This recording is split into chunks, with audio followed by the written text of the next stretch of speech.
أثرت الفتوحات الإسلامية العين العربية برؤية حجم تدليل إمبراطورية الروم لمعابدها في قوة البناء ورقة النقوش على الجدران الداخلية.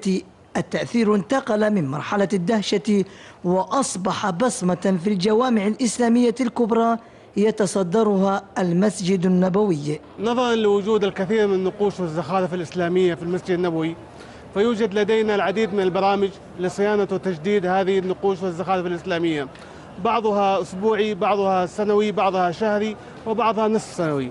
بالإضافة يوجد برامج مماثلة لصيانة وتجديد الآيات القرآنية الموجودة في المسجد النبوي، يقوم بها خطاطون متخصصون في الخط العربي. يتعلق على جدران المسجد النبوي كنوز فنية لا تقدر بثمن، ورغم أنها أتت في أزمنة بينها تفاوت كبير، فإن النسيج كله يعيش توافقا، بينما لكل نقش تفرده وقدرته على أن يكون جزءا غير شاذ عن مسار جيرانه في رسمة الحرف أو محتوى النص. النقوش بعضها زخارف جبسية وبعضها رسوم طبيعية موجودة في قباب المسجد النبوي، بالإضافة إلى الآيات القرآنية المخطوطة على القباب وفي التوسعة السعودية الثانية. يصعب إحصاء أسماء أصحاب الإنجازات أو ساعات الجهد، لكن الوجدان الإسلامي يصبح أسيرا